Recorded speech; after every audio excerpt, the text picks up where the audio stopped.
You are looking live at our split studios. This is Fantasy Baseball Now, episode 91 for our show, part of the ball9.com podcast network. On tonight's show, worlds collide. What happens when two stodgy old curmudgeons who couldn't tell you SIERA from Rueben Sierra bring in the analytics expert? Nerd alert, folks. Nerd alert. But the expert has been in our baseball league for 9 years, and his average place of finish is second. And he's got a whole slew of titles to go with it. He's got the hardware to back up his belief in his analytics. What we're going to talk about tonight is how does baseball's analytics era relate to your fantasy baseball team? We will look at the importance of that as well. We'll get into our who's not and who's hot. I said that backwards. Go get them, cut them. We'll take a look at some of the under radar 2-star pitchers next week and the top hitting lineups available. What up, Mr. Nelson? I'm excited for the guest. Our viewers may know him as BUO2215. We call him Cooperstown Collection, and this will be interesting.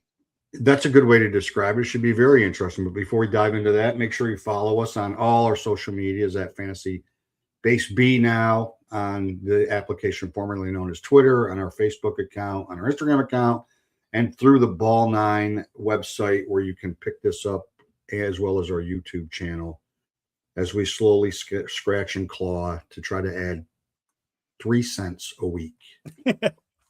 Yeah, be sure before we bring in Todd, be sure they round them up. What's that? They don't give pennies away anymore, so it's rounded up or down. Yeah, it's got to be a nickel. Be sure to look for our morning coffee awards daily on our Twitter feed, which is in the lower left column of your screen.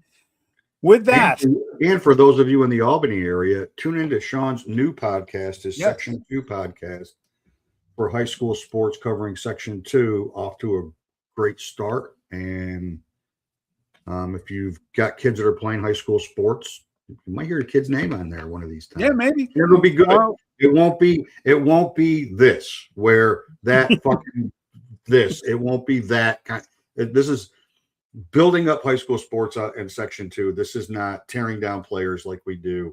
Like my last week's 2-star pitcher, Shane McClanahan, who I traded today a week too late because he's not doing well. Okay. All right. With that, and there's also, by the way, James Allen from the Times Union has been covering Section 2 since 1989. Will be guesting with me tomorrow on Section 2 Sports, but that's for another time. With that, Cooperstown Collection Baseball, the graphics guy, the analytics guy, the guy I call and say, what the hell is FIP, and what does that have to do in my world? Todd, welcome to Fantasy Baseball. Brought that one up, because that one makes my head explode. I don't know. Thank you very much. Big fan of the show. So, it's a pleasure and a thrill to be here. I'll tell you, it's a little different being on this side of the camera than just watching and submitting comments, but hey, it'll be fun. All right. So look, I gotta you explain this. I'm going to give you 20 seconds. Okay. Explain this shit to me right here. What? Oh, that's XFIP. That's XFIP. Divided by SIERA. All right. That's what that is. And the right-hand column is WOBA. That's right. That's the right-hand column is WOBA, whatever that is. All right. So here's, for those that don't know, my analytics are this. In my main league, 37 years, my analytics go to 10 categories: 5 offense, 5 defense. Todd is here to expand on that. The baseball analytics world has gone crazy, but he incorporates that into his fantasy baseball world, and the results speak for themselves, my man. You came in the league in 2016, I believe. How many titles have you won? 3 or 4. But like you said, I finished 6th twice. Otherwise, I finished 1st or 2nd every time. That's nauseating, but hey, kudos to you. Yeah. Thanks. Oh, wow. Well, look at Todd's wife joins the show. She's now a groupie. I paid her for that. Yeah, Mrs. Todd thought Todd was lying and wasn't actually going to be on the show.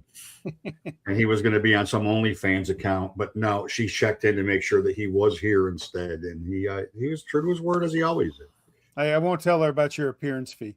So get to some of these analytics. When you're looking at a player, you're looking at a free agent, what are you looking at? I know a couple I've heard from you, hard hit rate, barrel percentage, I think, but you take it away.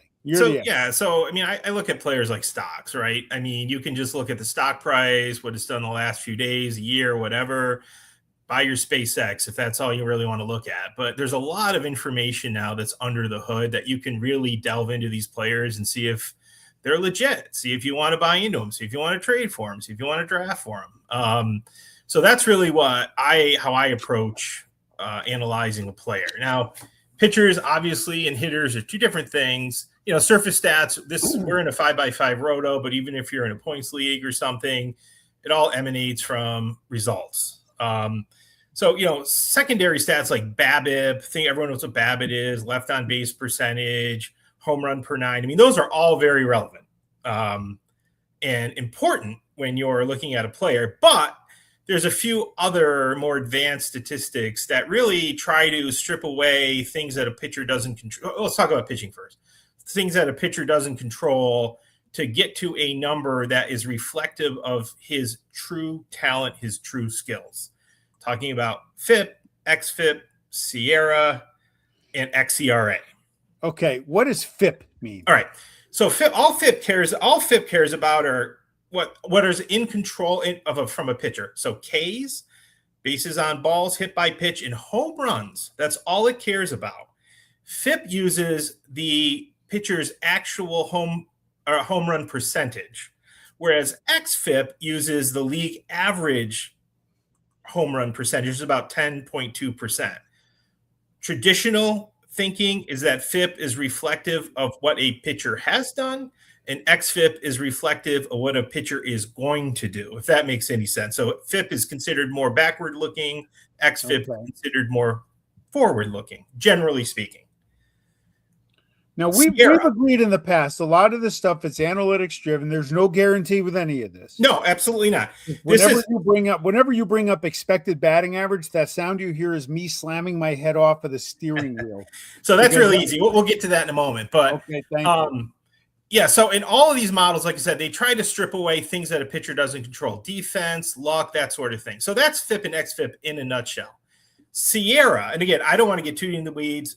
To the extent I imperfectly understand this, and I don't want to put you guys to sleep, and I certainly don't want to put your followers to sleep, but SIERA also cares about Ks, walks, hit by pitch, but it also cares about the type of contact a pitcher gives up, specifically ground balls, fly balls, and pop outs. And it uses that information to come up with a projected ERA, okay? So high strikeout pitchers are going to have a lower SIERA. High ground ball pitchers are going to have a lower SIERA, that sort of thing. And it's very predictive, Bob. So that's a different model. xERA is a little different. That actually uses StatCast information. Right. So we'll look at what a pitcher, the quality of contact a pitcher gives up, okay? Exit velocity, launch angle, and it will incorporate that into coming up with a pitcher's xERA, what the pitcher's ERA should be based upon the type of contact the pitcher gives up, if that makes sense.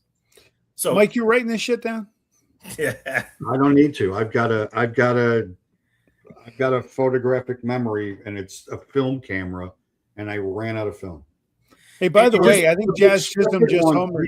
Yeah, Jazz just homered, but I don't see a lollipop sticking out of his mouth. Go ahead. But the expected anything to me is, while it's useful to some, to me it's like you started, Todd, with everything's results oriented. So it's not, for me, expected. I don't give a shit what you could expect. Like his expected batting average is 320. Why is he hitting 218? Well, so right. So diving past that, now we switch to hitters. Like now you dive past that. That's when I look at hard hit rate and barrel rate. And the guy that Sean was wondering if he was ever going to be a major league player who's been on a complete and absolute tear, Jock Caglianone, when he was hitting like 220, he was third in baseball in barrel rate and hard hit rate. So that just tells me, like, if you're always making good contact, that's where, like, hey, you're just unlucky, right? Same thing with xFIP. Like, you're just unlucky. Like, guys aren't catching balls that are bloops, or balls are, they're hitting tweeners, that kind of stuff. Hitting is the same thing. So that's when I look at guys that I want to pick up, or guys that I might want to trade for, especially buy low. Like, are they just buy low because they're unlucky right now? Like, everything's going right except for that they're just not finding holes, or they're not, or they're just, and I add strikeout rate to that. So if they're 30% strikeout rate, look, if you're 30% strikeout rate and you still have great barrel rate, you're still missing a barrel. So now, instead of missing the barrel 50% of the time, you're actually missing it 80% of the time, because you're only 50% of the time you make contact, you're hitting the ball hard. Yeah, the idea, I mean, especially when evaluating pitchers, is that, they're going to regress to their true talent level one way or another, whether it's better than their actual stats or worse than their actual stats. That's right. The theory behind it. Because, again, you're stripping away things they don't have control of. The things they have control of is the quality, for example, xERA, the quality of contact, right? So it strips away the luck. Now, is it right? Is it predictive? Is it absolutely 100% predictive? No. But, an xERA is probably more accurate that will give you, it will portend to the pitcher's true talent level, for instance. So do you like, when you're diving in, do you look from a pitcher, do you look at whiff rate? Because I look at whiff rate. Like, if they're missing bats, sure. If they're missing bats. Yeah. So it's one thing to get strikeouts, right? Because they can get strikeouts you can get strikeouts looking, but if you're missing bats, then that just shows, like, Mizorowski's missing bats. He's overpowering people. So in a 5x5 league where strikeouts is such an important category, that might be the difference in who you pick up. Instead of picking up Merrill Kelly, maybe this week I'll go pick up, Alvarez on the Royals, because he's missing bats right now. So that's, and who are they playing in these matchups? No, absolutely. Then looking backwards, right? So, like, there's park adjusted stats, which SIERA does, and that in a day. So I'm in a daily head to head where lineup changes are made daily.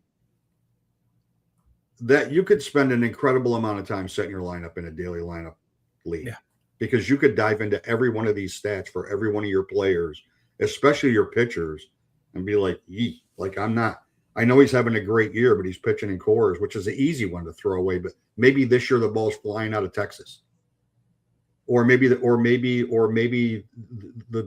Texas just bad luck for pitchers this year. I don't know, but taking that into consideration, you could do that for 3 hours before you set your lineup with the amount of data that's available and how it's collected and what platform it looks at. Yeah, I would never suggest that. You should look at these stats, these kind of SIERA, xERA, FIP, and all this stuff, and say, well, that's gospel. It's just a tool, right? It's a tool. It's just more data. It's your eyes and data. Right. Exactly. Absolutely. And I didn't mention, K per 9. K per 9 is a huge secondary stat, I call it, right?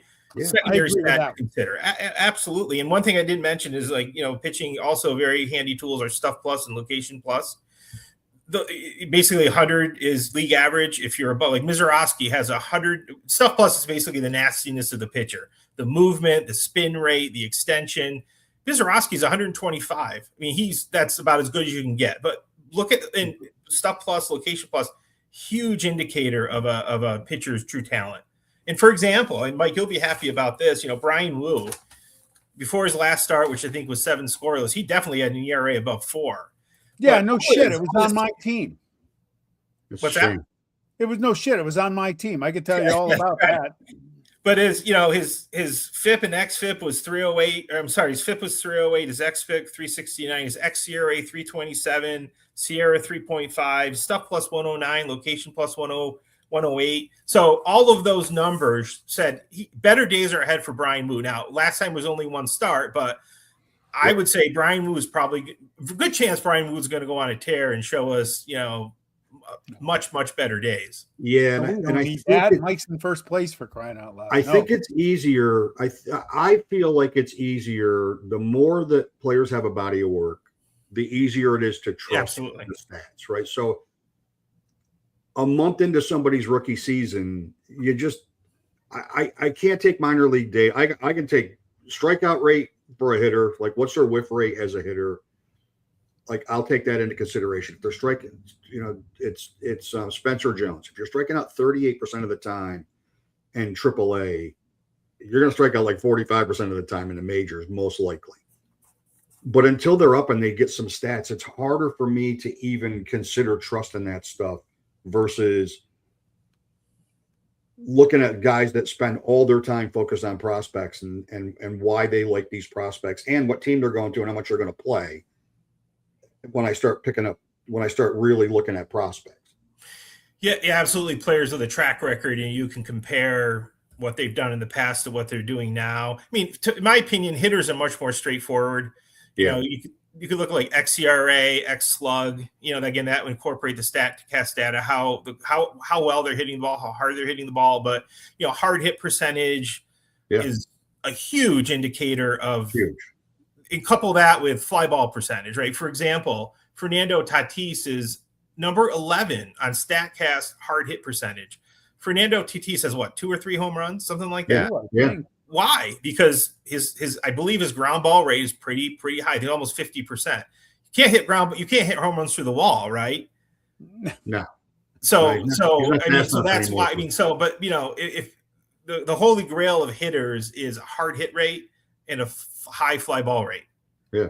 You get that and you are absolutely golden. That's short.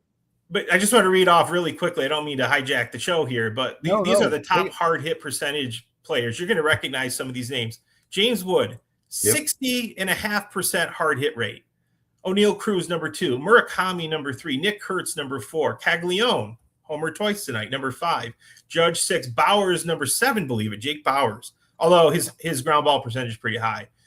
Alonso, Alvarez, Ohtani, Tatis. But I mean, that's a great indicator. Look at their hard hit percentage. Yeah, you can't just look at it blindly. You got to look at their fly ball percentage and their ground ball percentage. Right. And you got to correlate. And you got to just take all this information kind of like a jigsaw puzzle and put it together and make a picture. So do you use it more? Do you feel like you use this more in season as you're tweaking your lineup, thinking about potential trades, picking up free agents to fill out your roster? Or do you rate players based on this kind of metrics when you fill out your, pre-draft, here's my top 50 hitters that I want. Here's my top 25 pitchers that I want. Do you, I'm not saying to do it for 150 hitters because you'd make yourself insane. But it might be more. To me, and I'm never going to take the time to do this. I'm just not going to. But for me, it's the last 5 rounds of hitters is when this data would be most useful. Like the reach on Dominic Canzone, if you picked him in this year's draft, based on what the last month of the season was for his advanced metrics last year, he should have been drafted more. If you use that, because he's carried it over until he got hurt the other day. He's carried it over into the season. And then as he was taken off and people were like, is this finally Dominic Canzone or is this flash in the pan? Then guys that live in the world that we're talking about right now, they're throwing that information out. And I'm looking at 3 players and I'm like, I'm picking up Canzone. So I find this information, these kind of stats better in season. I mean, it's definitely useful in a draft. But I find it better in season because that's kind of what the player's doing that year. And I'll give you an example. I was pretty high on Joe Adell coming into the season. Look at his numbers last year. I think he hit 39 home runs, if I'm not mistaken. Something like that. Let me see. Yeah. Something like that. And his xSlug last year was 5. His xSlug was 549. I'm like, holy cow! Joe Adell's xSlug was 549. Yep. And his slugging, he only slugged 485. So this is a 40 home run bat. Well, what does he do this year? He slugs 387. So I find that the numbers just can they certainly are relevant to the draft, but I use this more to free agent or trades in season because that's kind of how the guy's going, if that makes sense. How much or how he could be going in this season. Or how he could be going with the X stats, exactly. How much of a change do you see during the year in some of the expected categories, some of the expected stats? Does it change day by day? Does it change? Do you notice a change weekly? Is that a stupid question? Because all this shit is just way over my head. No, I mean, they don't. You can drive yourself crazy looking at the game logs with this because it could be strikeout rated 100% one game and zero. That it's hard to do. You get more trends, and I'll just give you another example. PCA. I think I actually mentioned to Sean. I mentioned maybe you or someone else in the league. His O swing, his outside chase rate basically was like 46% or something to start the season. Yeah, that's what I was trying to get him from you. Yeah. And now his O swing is much less. It's in the 30s. And that means, and I said I said, listen, if Pete Croak Armstrong could just become a more disciplined hitter, the guy will be a monster. If he can just lay off those bad pitches and not swing at 46% or whatever it was of the pitches outside the zone, he'll be a monster. And now he's at 30 whatever percent. So if it was at 40 whatever percent, he's at like 36% now, whatever it is. Obviously, his O swing is much lower to bring it down to that 36. So I've seen that trend in a player like that. And I've been watching that pretty a lot because that to me is his Achilles heel. All it took for him to get on track was cursing out some White Sox fan. I saw that. And he should have done it the first weekend of the season, and he would have never been he wouldn't have been this PCA 1 year thing. Now maybe this is just who PCA is. Right? And I'll also tell you, like, I for hitters, I like to look at their Z contact, their zone contact. Basically, the contact they make at pitches inside the zone, they swing at. It could be a foul ball, but still they make contact. That to me is important. League average about 85%. Any 90% above is kind of considered elite. I look at that. That's a very important indicator because if you can't get the ball in the zone, like Murakami, I love Murakami, but his Z contact is like 71, 72%. Yeah. Got a high fly ball tilt, and he hits the hell out of the ball. His exit velocities, I think he's top 4, top 5. His hard hit rate, but a little concerning. And if you take his contact in the zone and break it down even further to pitch velocity, as pitch velocity increases, his contact in zone decreases. Yeah, and that was the big. That was the knock on him coming over. It was, yeah. He's been better than everybody was led to believe he was going to be at it, but it is true. When guys are throwing 96, 97, his in-zone contact's not. Although I've seen him take out, I think, a 98-mile-an-hour fastball a couple times this year. Yeah. Yeah, he fly ball, if he hits the ball, it goes far. But he's got to make contact. That's the question. Now, you close your eyes and swing, and eventually you're going to run into him. His saving grace. Not trying to put you on the spot. Are there any players who you see the good numbers coming, the better days ahead, or some people do for a regression? Is there anybody off the top of your head that like I can go pick up right now? You can't pick him up anymore. He was very available for a long time. Now he's like 86% owned on CBS. Was Bryce Eldridge. I mean, listen, he could fall flat on his face. We'll see. But his X batting average is 280. His X slug is 514. I mean, if he can make contact consistently, and he's making, I think, league average contact, he could be a monster. We'll see. Now, the park X batting average and X slug does not consider park factors. He plays in Oracle Park or whatever they call that park now. But he's a guy that I'm very interested to see how he plays out again. Could fall flat on his face, but I'm very interested in seeing what Bryce Eldridge can do. If he falls flat on his face, it's going to be like hearing a redwood fall because he's a large human being. Holy smokes! His own contact is over 87%, almost 88%, and he only swings out. His own swings only 26.4, so that's a good indicator. That does accentuate your point when you just look at it for this season, because when he came up last year, his zone contact rate, I'm sure, was awful. Last year, his zone contact was 76%. Yeah. So whatever he worked on, I mean, he actually started working on contact and not on trying to drive the ball out. Yeah. And then the homers start coming when he started getting comfortable making contact. And now the power's starting to show, which is what they love about him. And as long as they don't try to pinch run him for Devers, then it should be all good for him. And his strikeout rate is only just about 21% too. He's walking at a 13% clip. Good. So I would have pegged him for a 40% strikeout rate this year. I thought he had a big hole in his swing. No, I just jinxed him, by the way. Now he's going to be terrible. But All right. If Sean picked him up today, that would have jinxed him. Well, I've started him, so I'm sure I'll wake up to an 0 for 4 tomorrow, 0 for 5, whatever. I'm busting a move, man. Busting a move. Yeah. How about pitchers, Todd? Anybody out there having a great year that you're just waiting them to fall on their face? The guy that I just traded. Yeah, I mean, like, Erod. I know Erod's got a shiny 2.45 ERA. Yeah, we'll see what he does against the Cardinals tonight, but all his peripherals are terrible. Isn't his xERA like 4?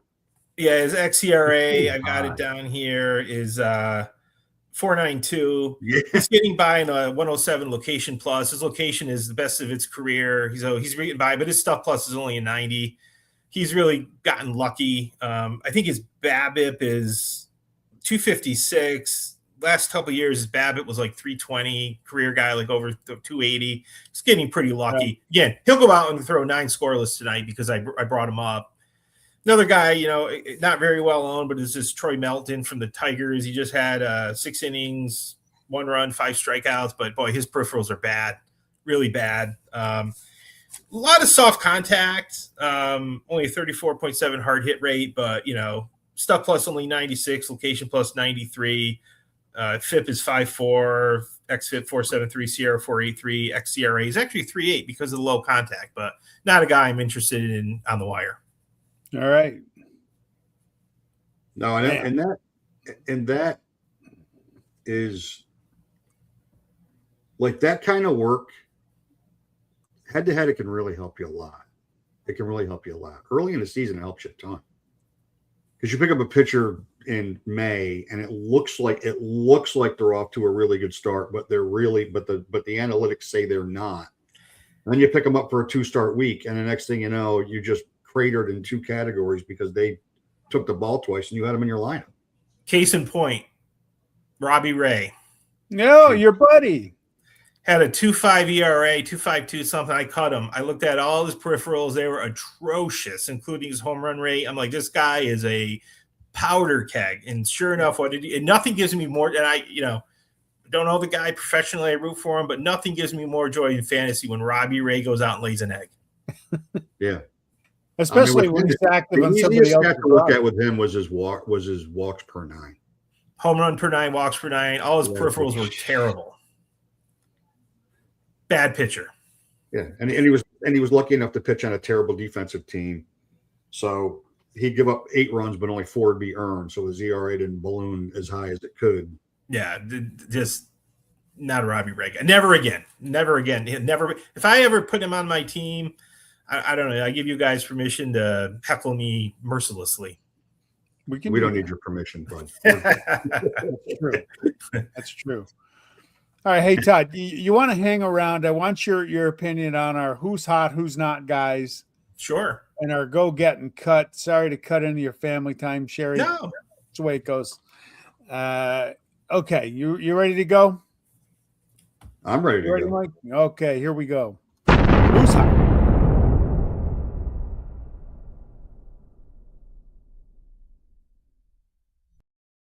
I put Dylan Dingler here just for one reason. The guy's owned in 98% of leagues and started in 95%. You got to give him a shout out. Is he the breakout star of the fantasy baseball season? Off the top of my head, along with Otto Lopez. Yeah. His last 21 games, hitting 333, 13 runs, 5 homers, 17 RBIs. He's become a big name in a position that is improved, but still falls off after 7 or 8 guys. Dude's on pace for 37 homers and 115 RBIs, 84 runs scored. We just had to give him some props on the show. He finished the season making a little bit of noise. Like he finished the season last season making a little bit of noise, and then pre-draft he was creeping into a lot of top 10s as a top 10 catcher to draft. Yep. And he probably was closer to like 12 for me than 10, just because of how he finished the year. But when they weren't hitting, he was the only one that was. Yeah. Todd, what do you say? Is he going to keep it going? Yeah, so it's funny you say that. I had Dylan Dingler written down. I was kicking myself for not picking him up. I saw him I didn't need a catcher at the time. I foolishly put my faith in Salvador Perez. Don't get me started. But Dylan Dingler, guy, 297, next slug 558, zone contact 90%. That guy is, I think he had another RBI or home run or something tonight. He did something tonight. Yeah. That guy is having a breakout. He seems legit to me. I wish I picked him up. He's even a catcher you can DH, he's that good. He plays every day. If he doesn't catch, he DHs. Yeah, he's legit, in my opinion. Unstoppable in our league. Can't give away Cal Raleigh. He doesn't need him. He's got doesn't need him. And I'd much rather have Dylan Dingler than Cal Raleigh, to be honest. For sure. Raleigh homer tonight. He's only got 52 more to go to meet next year. He's slowly creeping back.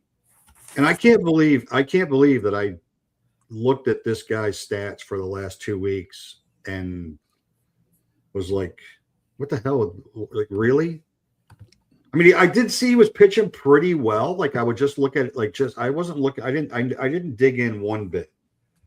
And he's 35% owned and 14% started. And frankly, with Walker Buehler, that's probably the right number.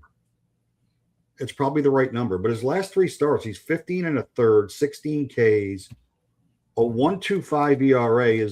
His whip's 1.47. But even on the season, he's a 1.32 whip and a 3.96 ERA guy, and he's maybe had one really, really bad start. And SIERA was 3.92. There's other pitchers rostered in our league that are not pitching nearly as well as he's pitching right now. No, Todd's a Padres fan too. Extra insight here. What do you think? Yeah, I mean, and just to put a kind of a advanced stat kind of spin on it, I just mentioned SIERA was 3.92. I think his FIP and XFIP, Walker Buehler, believe it or not, is 328 and 364. So at least according to those metrics, the skills support that. Now his xERA is 4.37, which means probably gives up a lot of bad contact, but there's some support that, he's not terrible. Certainly, if he's got a good matchup, you can roll him out there. If he's a 2-start pitcher, and I'm a big proponent, if you got a guy in your roster and he's got 2 starts and you don't start him, then why do you have him? Right. We say that every week now. The Braves or something, start him. I might have gotten that from you a couple of years ago. I'm a big proponent of that. You know what I think it is with Buehler is that we're used to the Walker Buehler striking everybody out guy. And now he's less than a K an inning. And so injuries made him have to pitch instead of throw hard.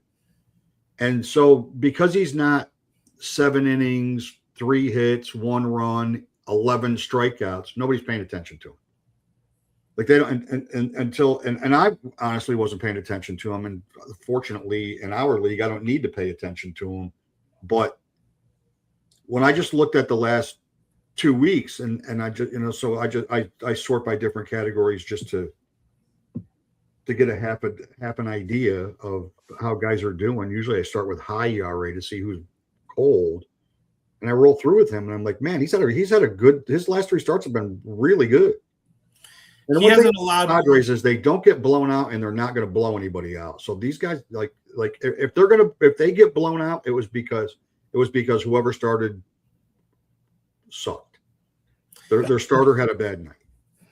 Walker Buehler has not allowed more than 3 earned runs in his last 8 starts. So he's been.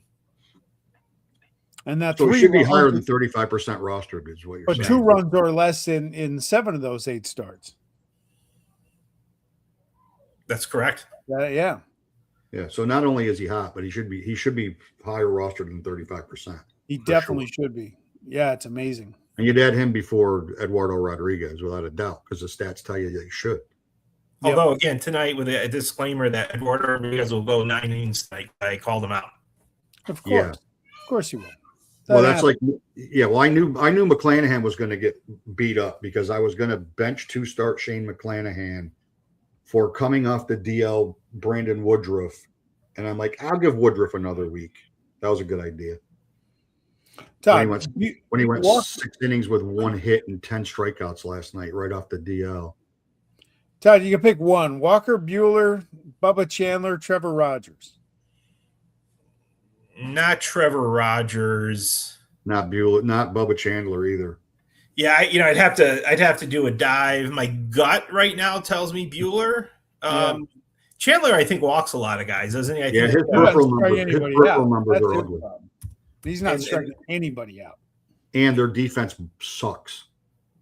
Yeah, his walks per 9 he gives up a lot of hits that shouldn't be hits because they don't catch the ball particularly well with Connor Griffin not playing shortstop and some guys out of position playing out of position. They don't catch the ball very well. Yeah, I'd go Walker Buehler there. I mean, it's not as super enthusiastic about any of them, but I would probably go Walker Buehler in those 3. All right, let's go to who's cold. I just picked up Walker Buehler in our league.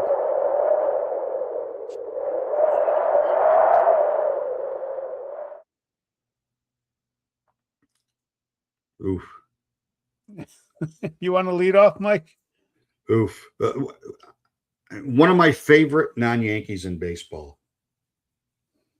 And the guy that I still believe and he's still CBS Sports rated #1 second baseman still. Last 14, 163. Does have 2 homers and 8 RBIs and 6 runs scored. Only 1 stolen base during that time. They gave him a rest on Sunday. Like, he's just in a scuffle right now, and you can't. It's impossible not to start him because it's impossible not to start him. Well, it's not. It's not impossible not to start him. It's not wise to not start him because he's better than he's going right now. But, and I was thinking about what second baseman's actually going well right now in baseball. And there's not a lot of them. And the Terang does have a steal tonight. My guy, Xavier Edwards, holy shit, is he falling off the table? Yeah. He's still started in 84% of leagues, owned in 98, which I would expect. But last 21 days, what's amazing is the Marlins are playing great baseball. He's not. He's hitting 203, 2 runs. That's just not enough. You wouldn't expect that from him. You would expect much, much better. I wouldn't cut him because the position is very thin. It's ironic that we both have second baseman this week as our who's cold guys. Yeah. Yeah, I'm not big on guys like Xavier Edwards. I mean, very limited power. He's got 11 stolen bases, which I guess is nice. Doesn't strike out much, walks, but the 27 RBIs, that's tough to roster even in the second, very, very scant second base position. He's serviceable, I guess, if you need stolen bases, but not my cup of tea. Well, he was hitting leadoff, so the RBIs are the RBIs are a byproduct of batting leadoff. They've moved him. He's hitting 4. He's hitting clean tonight. I think a guy that hasn't gotten a hit in a month. The Marlins. Tell that leadoff to James Wood, Mike. I know. Well, but then if you look at Washington scores a ton of runs anyway. They do. But they feast on lefties, and that's why they're beating up Luzardo. But Byron Buxton at one time was like 9 homers and 11 RBIs when he was hitting leadoff. They finally dropped him to 2. Byron Buxton's 162 is 55 home runs. If you want to trade me Terang, I'll take him. No, I'll hold on to him. He has a steal tonight. He's re-ingratiating himself with me despite his slump. He's hitting 290. Terang's only hitting 268. So he's not. I thought maybe we expect too much of him, but he does a lot. So it's again with him. You can't. Just to jump on the second base train, I will tell you that Travis Bazzana has been very good. Yeah, he is. Probably outpacing his peripherals a little bit, but he's been, godsend for my team. He's one of those guys that most nights he just does something. He produces something. Very rarely do you get offers with him. I saw somebody was posting about him yesterday, and they said he's just going to be a guy that he's turned into a guy you put him in your lineup and you close your eyes and just and take what you get, because you are going to get a 1 for 15 out of him because he's young, and it's going to happen, but not right now. He's tearing it up right now.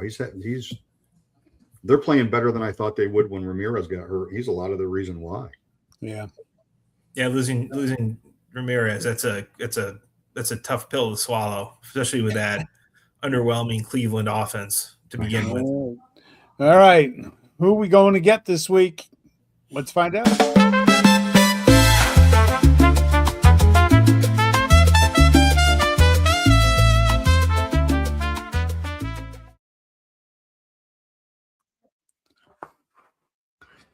What happened to the music? Where's the producer? Josh Bell, owned in 29% of CBS leagues, started in just 24. This guy just doesn't go away. He doesn't get any love. I can't wait to hear what Todd says about him. He's got 19 games at first base, depending on your league's eligibility. He's on pace for 81 runs and 97 RBIs.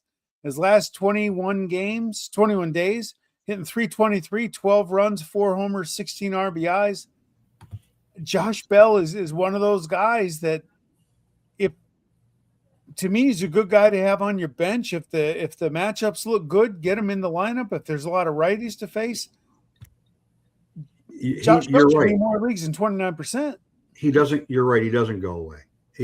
And the reason he doesn't go away is because he has 1 month every season since he came into the majors. That's what he's doing right now. We did it with Washington last year. All of a sudden with Washington last year, he went on one of these tears and like, wait a minute, how come Josh Bell's not in our league? You got to remember too, he was a top prospect in Pittsburgh. I mean, he was.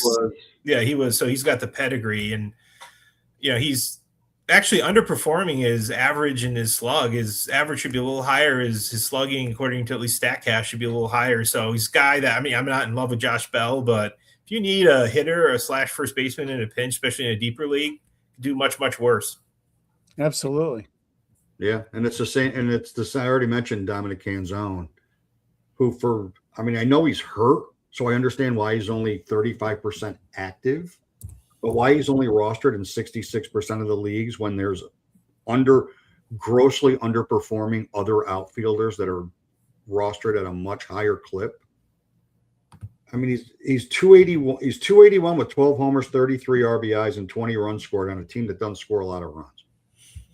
And when Naylor wasn't hitting and Raleigh was out of the lineup, Julio was heating up a little bit at the top of the lineup. He was the offense at the bottom.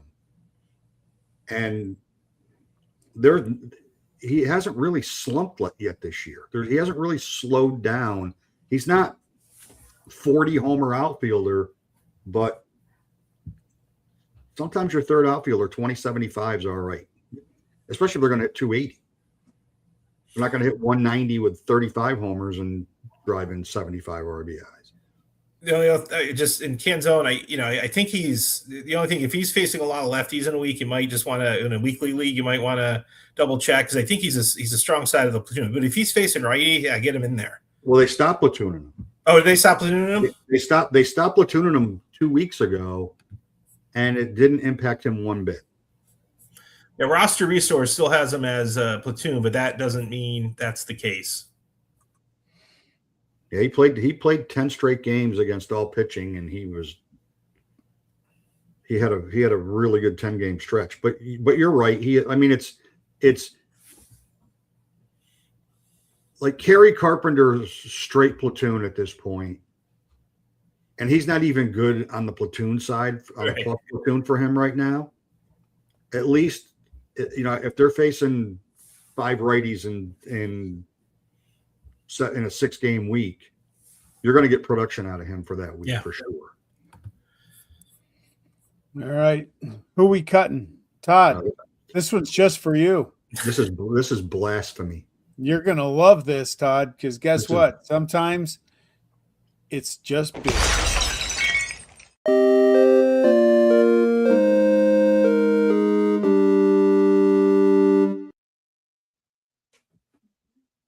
Fucking blasphemy. It's blasphemy.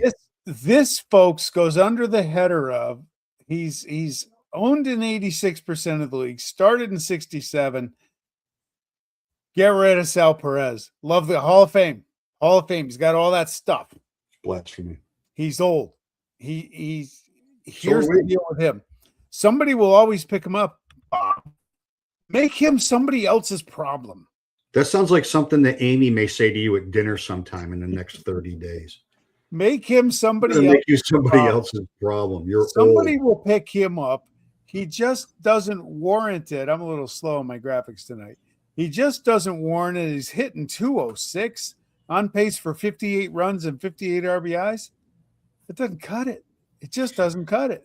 Todd, take it away. Now, of course, right on cue. He's got a 2-run home run tonight. However, a night that the Royals have scored 11 runs. But no, I'm with you. I cut Sal Perez. I love Sal Perez. He's in the Cooperstown Collection Hall of Fame. But I couldn't do the low batting average. Last year I had him. His slug was terrible. It was like in the 300s, but his X slug was like 530 plus. So I knew better days were coming. This year, his X slug just isn't there. He's not hitting. I'm sick of the 0 for 4s, 0 for 5s. I mean, he did run into one tonight. But again, a night when Kansas City, oddly enough, scored more than like 2 or 3 runs. He scored 11 runs. So I guess he was due. Don't know who he hit it off, but Steven Matz probably, who's just terrible. No, it actually hit it off. They did trot him out there. They did. It just tells me that Tampa's not serious about baseball. The fact that he's on their roster just tells me that when you're rolling out a guy for 2 innings, 6 hits, 5 runs, and luckily 2 strikeouts, you've already given the game away. You're like, okay, we got another one tomorrow. We'll go get him. Yeah, moving to the bullpen, he's been atrocious. He's been worse. Yeah, I don't even know how it's possible. We're gonna put you in a bullpen so you can straighten some shit out. And what he did, he straightened his pitches out, and they're getting hit even farther when he comes out of the bullpen. And Mike, your guy was one of my higher draft picks. And you know something? And I that's traded why him at the right time. So he's 80. He's still 83% owned. He's still 83% owned. But he's only 38% started, which tells me if you're only going to start him, if only you're start a third of the time you're going to start him, just get rid of him. Everybody was so high on him coming in, and I was a little bullish on Dodger pitchers because they have that always have that possibility of having a 6-man rotation, so you're not going to get as many starts out of them. Correct. But like they got a couple guys they can call up. They're probably going to end up with Scooble. Like he's going to be out. He's going to be out. And for me, he's out. Like I don't build me up in the beginning of the year. It's like Shrek. Don't look like a princess and then I find out you're an ogre. You're like, no. And he's pitching to his last 2 starts have been absolutely atrocious, but he's pitching to a 1.3 whip and a 5 ERA. Yeah. And he does still strike guys out, but I mean, all right. So you're going to take strikeouts and cave on 2 other categories. And then head to head, he's a minus pitcher in head to head. Yes. Sheehan has a home run problem. 1.86 home runs per 9. That I don't care who you are. That's not going to fly. That's a lot. Yeah, last year 73 innings it was 0.86 and now so it's a full home run per 9 higher this year. It's just way too many home runs. Just he was watching Jeff Hoffman highlights from the World Series. That ruined it. All him. right. Next week, 2 start guys. Mike, you go ahead. I almost backtracked on this one because his home road splits are bad, and he's got 2 starts at home. He's got 1 start at home, and then if it's 85 degrees and humid in Cincinnati, that could be a little bit of a problem. But I'm surprised that Shane Baz is only 77% owned. I'm surprised. I thought he would be higher owned. His ERA's a tiny bit over 4. He's a K an inning. He's a 1.36 WHIP, so he's not as good as everybody would, given the contract that he got and given what everybody's been telling you since he came into the majors in Tampa. He's not as good as you would expect him or want him to be, but he's in every game. He's not getting knocked around. It's really a matter of it's the 3rd time through the lineup with him that's terrifying, and because they don't know what they're doing in Baltimore, and their bullpen is so bad that they don't have the luxury of playing the times through the lineup with guys. They just got to leave guys out there until they're out of the game.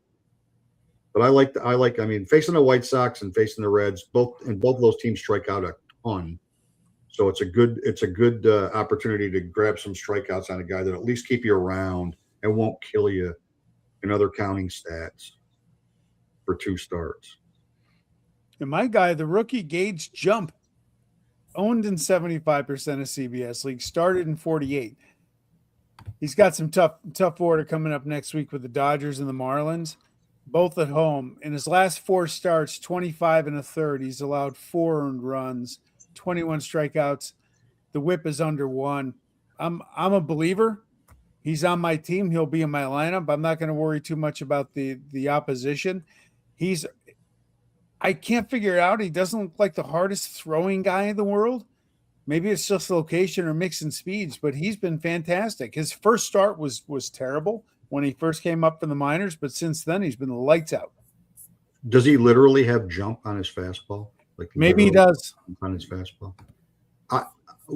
What scares me, and I'm becoming a huge Gage Jump fan. What scares me is not who they're playing; it's where they're playing. That scares me. He pitched well in that bullshit park in Vegas. Yeah, he was the only one that did. Yeah, he pitched well. But they did pitch Jeffrey Springs there, so they got exactly what they deserved. Yes. Yeah, start your guys. If you got it again, you start pitcher. Dodgers is scary. Jump is still, an unknown quantity, but take the chance. Oh, but sometimes that's an advantage. Sometimes the unknown quantity in a 2-start week is an advantage. Yeah. When he hasn't had enough starts where there's real information on him and they've never faced him. Unless some of those guys faced him, especially Dodger players, unless they faced him in the minors, it'll be the first time they've ever seen him. There are, on the hitter side, there are, I believe, 14 teams next week that have 7 games. Yeah. Almost half the league is a 7-game. This day off stuff just kills is a 7-game hitting week. And because 4th of July is actually on a Saturday, Major League Baseball has to have games on Saturday. So they couldn't blow off on yet another holiday where people might be paying attention to their sport. Like, it's a Saturday. So they're going to have, even if it's celebrated on Friday, the only exception to not playing on Friday is the Phillies last week because there was World Cup in Philadelphia Stadium. I can't call it Lincoln Financial Field during World Cup. And the city of Philadelphia and the Phillies agreed that they didn't want Philly fans beating the shit out of a bunch of Ivory Coast people, lovely people celebrating their team, and they run into those lunatics in a Met series to boot. It's just a bad. Like, when you want to make your city look like it's in a positive light, don't release people from out of town near Mets Phillies games. It's just not good. Not good. I'll also say just quickly about Gage Jump. Projected starter on Monday for the Dodgers, who will be opposing, is Eric Lauer. So good. Eric Lauer in Sacramento. Yeah. So he's got a favorable match. Let's put it that way. You get some run support. Yeah, hopefully. Well, not hopefully. Actually, not hopefully, but looking at it dispassionately. Yeah, expectedly, he should get some run support. Hitters next week. The Rockies play 7 at home. Go with it. They still score at home. Yeah, and the Braves, St. Louis's pitching staff is starting to come back to reality, and the Mets pitching staff is the most expensive dumpster fire in the history of Major League Baseball, and I can't get enough of it. I can't get enough of it. David Stern still has a job. Hard to find out. Hard to believe why. He gave the manager a vote of confidence. They both should be fired. And Steve Cohen's more worried about sitting courtside at a Knicks playoff game than his overpriced baseball team being a laughing stock of Major League Baseball. Yeah, Matt's saying Bob's going to retract this nice comment that we're showing. Matt signed Polanco to play first base, right? Weird, just weird. Yeah. They couldn't use Pete Alonso. I mean, for a long time, he was the only guy hitting in that lineup in Baltimore, and he's having a really, really good year. He's going to make the All-Star team. He probably on pure numbers in the American League should be the starter for now. Kurtz will be the starter. So, Kurtz isn't winning the vote. No, I saw the voting today. I saw like Acuna's third in the outfield, and he's not even going to be able to play. He's going to be out again for a little while. Yeah, Pete Alonso, 54.5% hard hit rate, number 8 in all of baseball.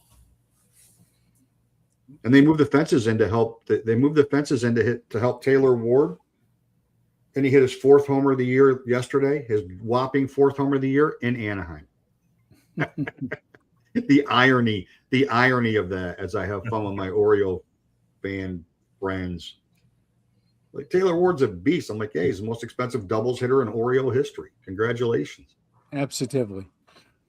All right. Well, Todd, thank you for joining us. Yes, Todd. Thank you for having me. It was a blast. And I appreciate you dumbing it down, because I'm a fucking moron, so I needed it dumbed down. Yeah, I still didn't understand half of it, but hey, at least I look pretty. I'm gonna leave you guys with one stat. Because I told you.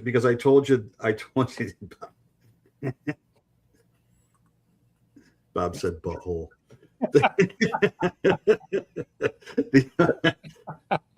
I'm going to leave you with one stat to just give you an indication of how baseball's changed over era. When you have to understand, as I rail for why we should be having OPS and holds as categories in our Roto League. In 2,292 games in the majors, Ted Williams faced 447 pitchers, different pitchers. James Wood has played 315 games in the majors, and he has faced 447 different pitchers. Wow. That is incredible. That is one of the most telling things. When I saw that stat, I'm like, I think that was like last Tuesday or Wednesday I saw it. And I'm like, that sums up where baseball is today, and how you just got to suck it up and watch it for what it is, and just let go of what we were used to as kids, when the starter took the ball and they had to pry it out of his dead hand to get him off the mound. Yep. And complete games were a thing, and now they're a unicorn. Like, it just tells you everything you need to know. I think I can sum it up in 2 words, Mike, which is damn analytics. Yeah, probably that. Well, that does have a lot to do with it. Yeah. But it also has to do with the fact that the pitching's not good. Like, there's too many guys. Less teams is going to give you better pitching, just because of the talent pool is shrunk. So, of course, let's fix it by adding 2 more teams, so we can have more bad pitchers, more guys that aren't major league ready, that can pitch, that are 3 batter minimum guys, and you close your eyes when Steven Matz, you close your eyes when they get to the 3rd batter and hope that there's not incredible damage. And if there's already damage, you're like, well, then let them deal with it. We're not going to ruin somebody else's day. We don't want to ruin somebody else's confidence. They already don't have any time for a lollipop. Fuck off. Hey, he homered. I know you heard me. He homered. I didn't know if he had. I was actually going to get a lollipop for the show tonight, but I thought you'd look like you would have had to start the show with "Who Loves You, Babe," because you'd be like, "Oh yeah." It would have pushed us over budget. It would. Yeah.